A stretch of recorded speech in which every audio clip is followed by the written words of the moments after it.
I'm just going to say it. Crown Jewel was a bit of a letdown for me. And Hobbsy, the Happiness Fighter, who lost their match with Joylene Hobzel due to finance getting involved.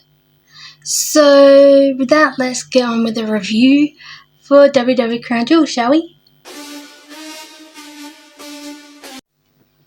Welcome, my name is Hobbsy and welcome to the Happiness Fighters Army, where we're all about fighting for happiness, our dreams, our successes against our own version of our own darkness, be it mental health, physical health, life situations, or the big bad world right now.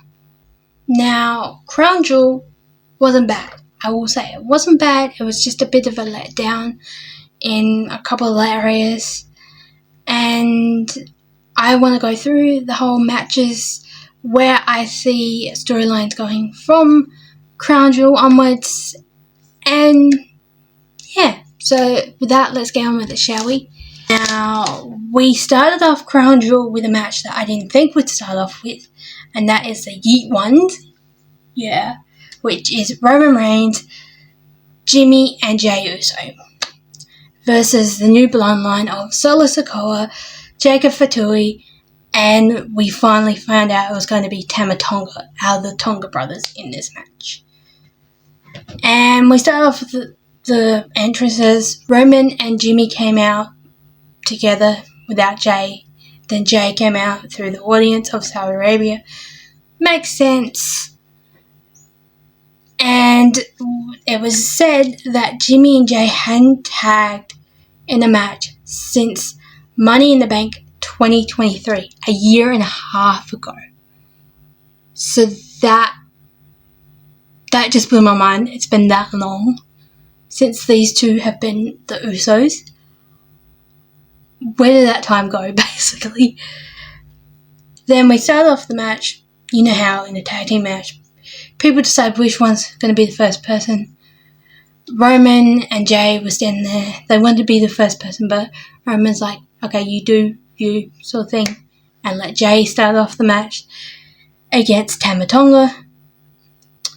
I will say for this whole PLE, I didn't take many notes, so it just highlights. We had the classic Usos back in this match, which I love, being a Uso Penitentiary fan. I'm loving seeing these guys back. What else? We had Solo took a break in this match to regroup with his bloodline members and give out orders, sort of thing.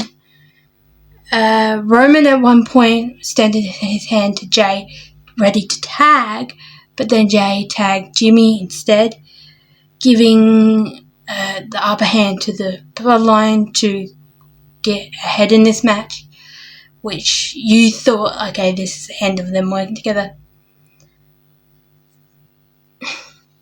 Nope, that wasn't it. Solo does the ones in front of Jey and Roman at one point. The jump tag from Jey to the OTC, Roman Reigns. Then this is where it really took off in my eyes. We had Samoan spikes, Superman punches, the normal finisher moves from Solo and Roman, because at this point those two were in the ring and we had like the stare down face off thing between those two. At one point the ref got knocked out. Jacob had some really good speed in this match, I'll say that. For someone his stature, I'll say he had really good speed in this match. We had a Samoan spike from Solo, eventually to get the win in the end. And then Solo standing over Roman, and Roman goes to grab the Ula Fala, and then Solo's like, no, and then there's a whole beat down, breakout thing. And Jey and Jimmy even get involved in this whole thing. And then we hear Sammy's music, and we're like, ooh, what's going to happen? Is he going to betray the bloodline? Is he going to betray the original bloodline that was like family to him? And so he goes to hug Solo, so you think, okay, he's joining the new bloodline. But then he does a superplex Solo, and a brawl breaks out. And then in one point, you have Jimmy, Jey, Sammy, and Roman in each corner, and Solo in the middle.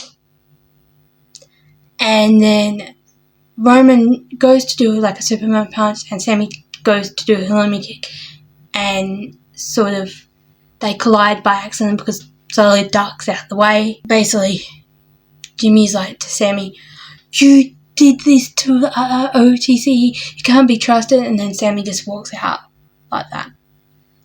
So I think what's going to happen here is either the Tribal Chief to see it was an accident,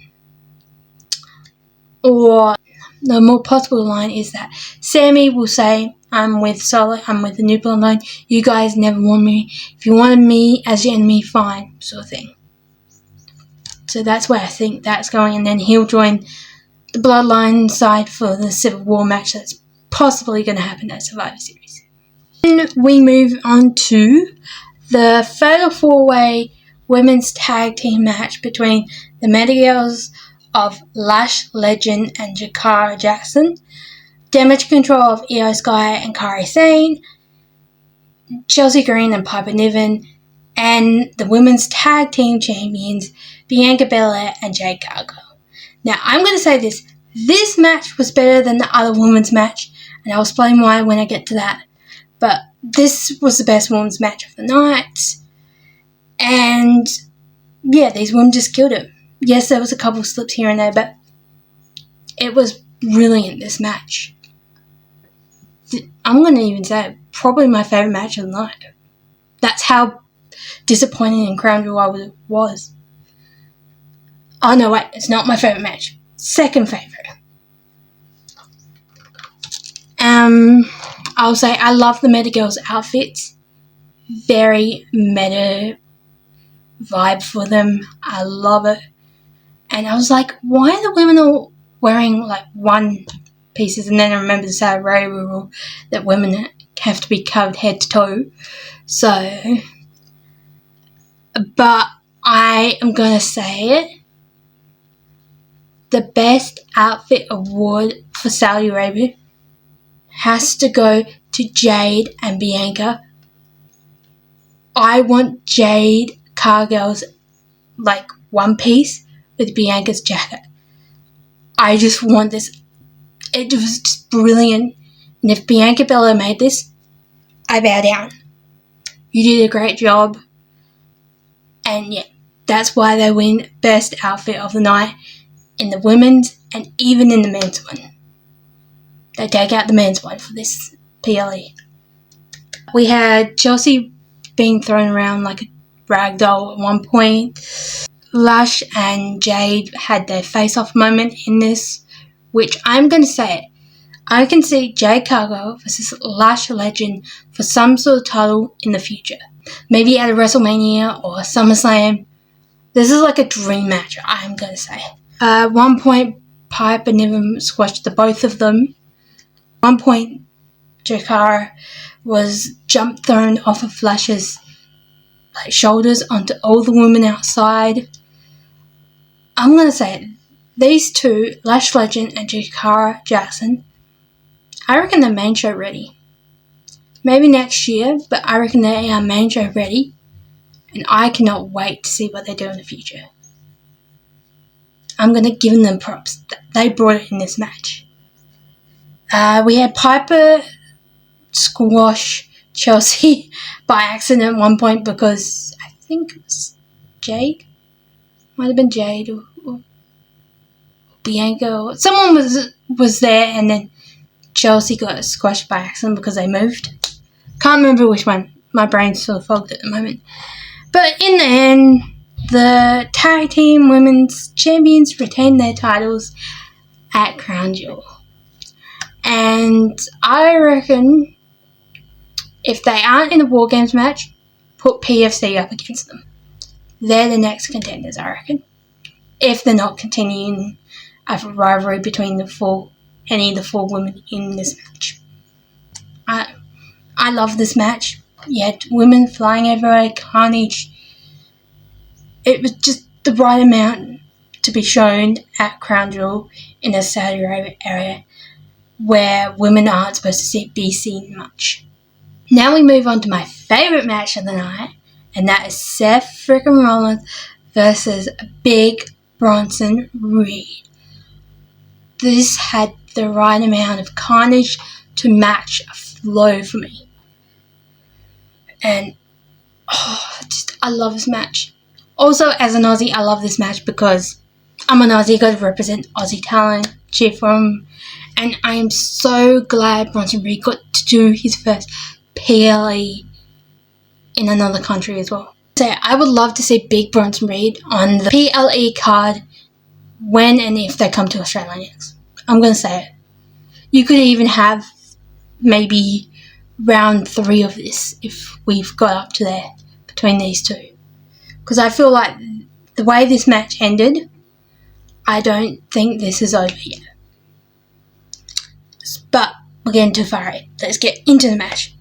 First, this was Seth's first match since Money in the Bank this year. Because he's been taken out so many times by Bronson and other people. So I was like, yes, we get to see him in the match again, yeah. I love Bronson Reed's jacket in this, like before he actually enters this match. I love that jacket. Even his outfit wasn't too bad. I'll say it, so good there. And I just got so excited when they announced Black Forest, South Australia. Hearing that on the PLE as well. It's just so good. Finally to hear that for Bronson. But Seth wasn't waiting to the match. No, he basically went straight first up that ramp. They had a little bit of brawl before the match. There was a suicide dive. Seth was thrown by Bronson Reed into the ring area and landed on the chair. He was also thrown into the steel steps. We had a stomp off the steel steps as well at one point, but that was after the match actually finally started. We had 1-2 tsunami straight out the bat. Then he was going to go for another one, Bronson, but he missed because Seth got out of the way. Like I said, we had a stomp from Seth. At one point, Seth was going to do a pedigree, but because of Bronson Reed's size, he couldn't lift him. And then he countered it. And then he just sat down on Seth's chest. That was a great counter. I love that. One point we had Seth biting Bronson Reed's hand, which I think the ref didn't see. We had a suplex off the top rope from Bronson Reed. Seth, like I said earlier, did a stomp off a steel step at one point. Then we had the super stomp off the top rope, and that's basically how he got the win in the end. And when Seth did the stomp to Bronson off the steel steps, I think that's when he cut Bronson Reed's face open, because by the end of the match, he was bleeding from here. Not vastly like a CM Punk and Drew McIntyre, but you could see it, basically. And he was just standing in the ring at the end of it. And him and Seth stare back. Oh, it feels like this isn't over. And then at the post-show, I love this from Seth. He even gave Bronson Reed his flowers. He said he did a great job. So I love that. I don't think this is over. And it was announced on Monday Night Raw this week. It's going to be a fatal 4-way number 1 contenders match between Seth Rollins, Dirty Dom, Damian Priest, and Sheamus. I reckon Bronson Reed could get involved in that match and then set up some sort of last man standing, first blood match between Seth and Bronson. But if not, I feel like these two are still going to go at it somewhere in the future. And I cannot wait, because we need that win over Seth. Don't get me wrong, I love Seth, but as an Aussie, we need that win for Bronson. And if they're not doing a Survivor Series, they could have Bronson Reed go after Bron Breakker and win that Intercontinental Championship. That I think would be a great first title for him. But if they are continuing the Seth story, still have this, but have it maybe at Royal Rumble or WrestleMania next year. You could have him have his WrestleMania moment then. That's just a little suggestion. Then we move on to the next match, which I think in my eyes should have been the match just before the men's Crown Jewel Championship match, and that is the women's Crown Jewel Championship match between Liv Morgan and Nia Jax. Now, I want to reiterate, the women in this match killed it, and I get you would have had to change things last minute due to injury of Mummy, aka Rhea Ripley. But this match was the biggest letdown of the night for me. I get also, being in Saudi Arabia, women are not supposed to have their voice, they're just supposed to be seen and not heard. But this was just a big letdown. And it's not because Becky Lynch did not return. I don't mind if Becky Lynch didn't return. It's what didn't happen that really let me down in this match. And yeah. But first, let's get on with the match, shall we? Now, the Crown Jewel Championship title, both in the men and women's, had Australian crystals on the Crown Jewel Championship themselves. So we had a little bit of Aussie there. I love that. A little bit of an Aussie taste, I'll say.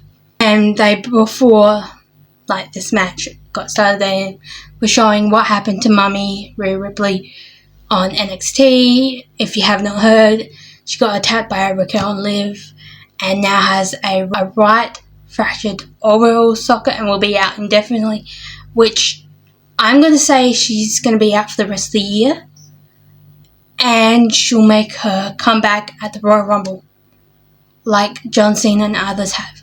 You could have that surprise element, especially if, say, Liv's lost the title by then and she's entered the Royal Rumble, or say Raquel's even entered the Royal Rumble and they're on the win, and then you hear Rhea's music with whatever number is. Bam. That would be a really good Royal Rumble moment. So, and to Mummy, I'm wishing you a happy and healthy and positive and speedy recovery as well.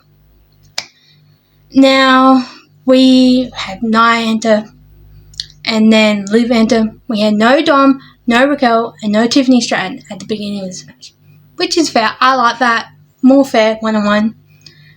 We had a headbutt by Nia. Liv focused on the left knee of Nia for a bit, because just take out one area you can focus on. I get that. We had a Samoan drop by Nia. We had a second Samoan drop from the second rope by Nia. And then we had Tiffany Stratton come out. And she looks like she's going to cash it in. But then Nia's like, what are you doing? And then Tiffany's like, no, I wasn't going to catch on you. I was going to catch on Liv. And then Nia says, or tells her, get out of here, basically. And then Tiffany's like walking up behind, but no one is like, no, go for it, sort of thing. And she's like, yeah, okay. She goes back. Then Raquel takes her out. Well, not takes her out, but causes her not to cash it in. And then Liv's over there as well, taunting. And then Nia accidentally knocks them all out. Well, not accidentally with Liv and Raquel, but with Tiffany as well. And then Dom causes a distraction so Raquel can use the Money in the Bank briefcase. Liv gets Oblivion and becomes our new women's Crown Jewel champion. And the first ever. So I'll say congratulations to Liv. I had a funny feeling that somehow if you did win, you'd use Dom and Raquel. And yeah. But the thing that really pisses me off about this is I get that you have to have the Crown Jewel presentation. You could have had the win for Liv, then quickly Tiffany got up, cash it in Nia, become WWE Women's Champion, and then have the presentation after that. Like she goes out and Nia's chasing. Then you focus back on Liv. But you didn't have that. You didn't have that cash in. And that's what pisses me off. Because this match was just a letdown and just a normal match, and yeah, this whole match just leaves me, not the women in it, not the people in it, just the whole way they planned this. I get, like I said, last minute changes, all that, but you could have just at least had that Tiffany cash-in moment here. And I would have been happy, but yeah. Also, on the post-show, like, they were talking to Liv, and if you have not heard, Liv found this stray kitten in Saudi Arabia, and I've been following this little story, invested, like, is she going to take it home, isn't she? She named it Saudi, which is ironic, and she's going to try and take it back to the US, but if not, she's found a home in Saudi Arabia with a family that can adopt it. So I'm glad the kitten named Saudi is going to be at least in a good home, and I like that bit of Liv as well. That's just a little tidbit in there. But where do I see this going from here on out? The storyline with Liv being champion and now Mummy's out. And that is, I feel like on Monday Night Raw, they could have like a big celebration. Liv's like celebrating becoming the new Crown Jewel Women's Champion. And she's like, she said something like, along the lines like, I'm Liv Two Belts, or something like that. Then you hear the man's music come out, or the man, Becky Lynch, just comes from behind and attacks her and attacks Raquel. And yeah, this could either continue into a Survivor Series War Game match with like Raquel and Liv and some others and Becky and some others, or you could just have a one-on-one title match. Because she keeps saying that she's retired Becky, and I don't think that's the case, and I think that this needs to be handled. But it's up to Becky Lynch what she wants to do.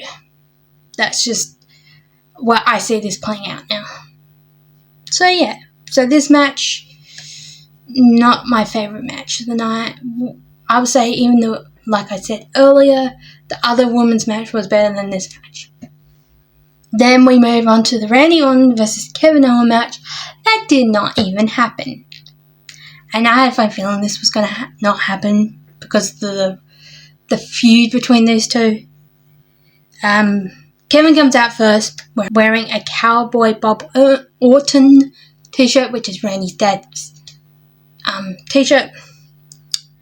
The crowd then sings Randy's song really loud when he does come out. And then Owen takes a chair and hits Randy with it, and then this just turns into a big brawl.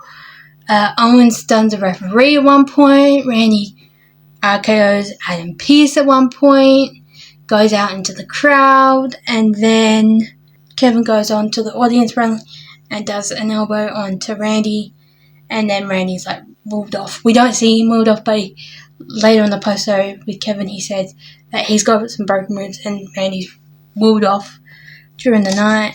So I feel like these two, Survivor Series, Last Man Standing, something like that, it has to happen now.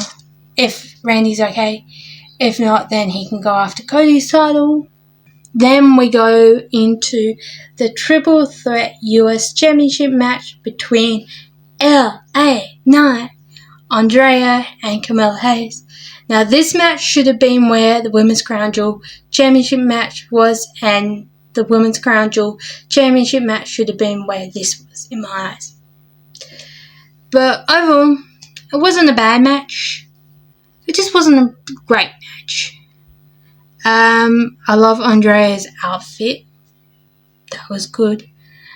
We had a punch dance-off moment from LA Knight at one point. We had a double kick taking out LA Knight from Andrea and Carmella Hayes. Carmella Hayes does a double pin at one point. Same with LA Knight. And then in the end, LA Knight retains his championship on what would be his birthday time, I think. Or it was his birthday a couple of days ago. So to LA Knight, happy birthday. Hope you had a great one. Now, the last match we are going to talk about is the Men's Crown Jewel Championship match between Cody Rhodes and Gunther.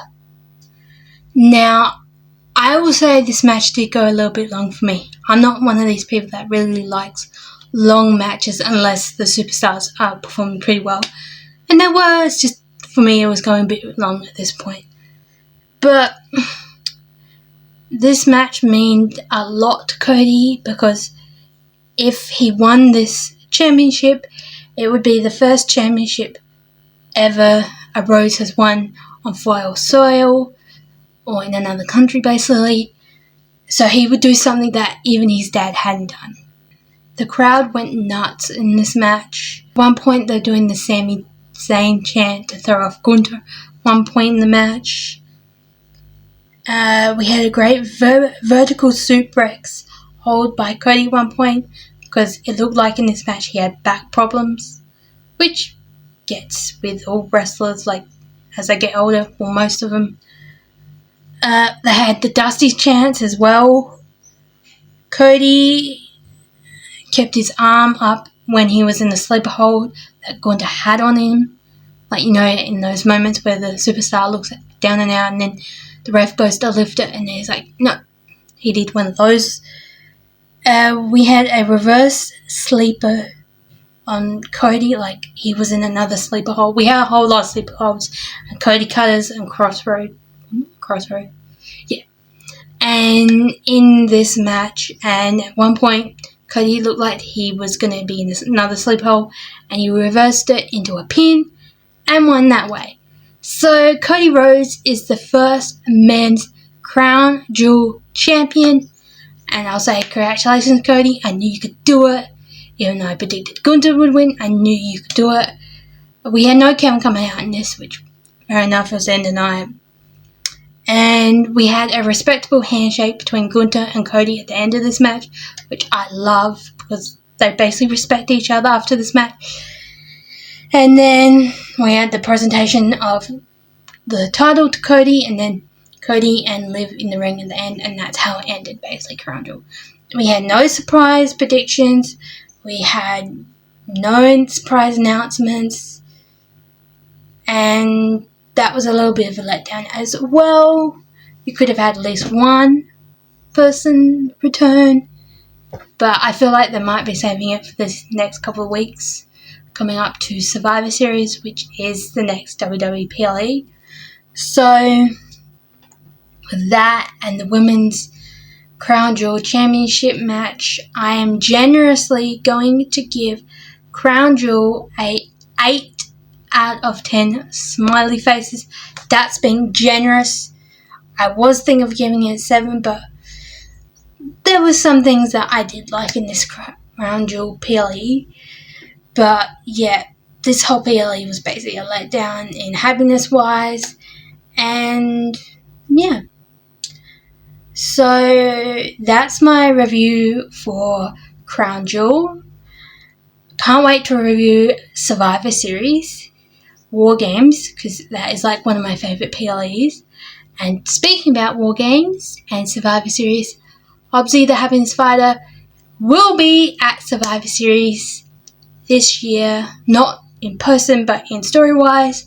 So keep an eye out for the story videos that I post on my TikTok and Instagram, and even here on YouTube and YouTube Shorts every Tuesday and Saturday Australian time, because the Survivor Series storyline for Hobbsy the Happiness Fighter is going to be interesting, especially after what happened at Crown Jewel, where Hobbsy the Happiness Fighter and Joylene Hubzell lost to Darkseid and Winter Blues because Darkseid, of course, got one of her puppets involved, financed and attacked Hobbsy the Happiness Fighter in a brutal way.